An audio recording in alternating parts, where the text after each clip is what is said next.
Hey, yo, good morning, everybody. Danny here, wanting to give everyone a little bit of shape and description to what our next training cycle will look and feel like. So, our next training cycle will begin 1 week after the final week of quarterfinals, and it will go all the way through until the Atlantic Coast Classic. Now, we're talking about a couple different things here.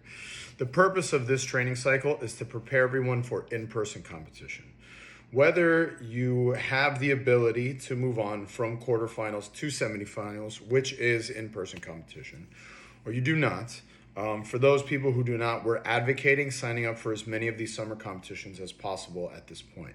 The goal is to keep every one of our followers on the same trajectory. So whether you are a CrossFit Games hopeful, team member, individual, masters athlete, teen, etc., or again, you're not lucky enough to move on to the next stage of competition, which goes from the quarterfinals into semifinals, we're still going to prep everyone the same way because we're advocating as many people as possible sign up for these summer competitions. So for our Florida followers, there's a major competition that we advocate and we've been supporting for quite a few years now. We love this event. The programming is good. It runs on time. The judging is fair. It's well organized.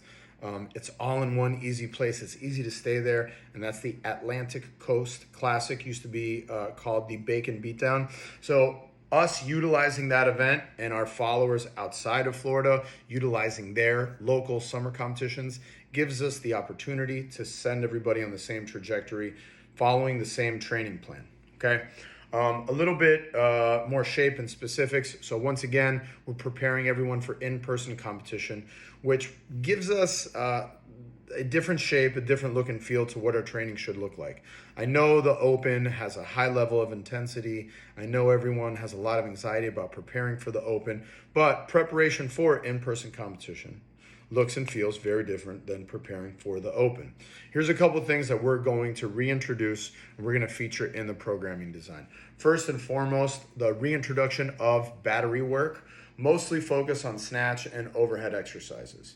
For those of you guys who are new to Team Soul Training and have not followed a training cycle or phase, when we feature battery work, the way that we describe it, very short description of it. There's plenty of old content on YouTube and old blogs that we've put out that go into greater detail. But battery work gives us the ability to train the snatch and the clean and jerk and some other exercises using our own percentages to be relative for ourselves. So for example, we might program a 3-rep max hang snatch and then use percentages of that hang snatch in a mixed piece just after. So let's say 3-rep max hang snatch, 2-minute rest, and then a couplet of hang snatch and double unders using the percentage of what you hit for the 3-rep max. So that gives us an ability to personalize the program design a little bit more and push you so you can expand your ability to hit these higher percentages in a piece that's relative for yourself.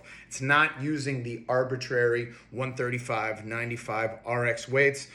In our opinion, that's not always going to set people up for success and allow them to keep pushing to their personalized goals. Sometimes these arbitrary RX weights don't really check that box if we're trying to do something heavy, if we're trying to do something moderate for people. So it kind of bridges the gap between like formal strength or Olympic weightlifting training and these Metcon pieces that we're doing. So we're going to do this mostly in the snatch because it allows us to push the heavier end of the clean and jerk for the end of the week. And then we'll push the volume more and more in the snatch. We'll be doing that early in the week for this next training cycle. We'll also see more sports specific gymnastics. Now you might ask, what's the difference between the sports specificity of gymnastics from the Open to in-person competition? And the answer is this, especially with the new and current vibe and look and feel of the Open, the gymnastics are high contraction, the gymnastics are high rep. However, the skill is not quite as demanding. Now for in-person competition is where we will tend to see higher rep exercises that also meet a higher skill exercise. So those are the kinds of sports specificity that we're going to utilize and feature in this next training cycle. Another thing, our mixed pieces will have a look and feel of competitive flavored pieces. This is also another area where we are going to implore as many of you to utilize your training partners as judges when it comes to these important mixed pieces that might give you a little bit of anxiety, that feature some exercises that sometimes some of you guys have issue reaching full range of motion or potential depth.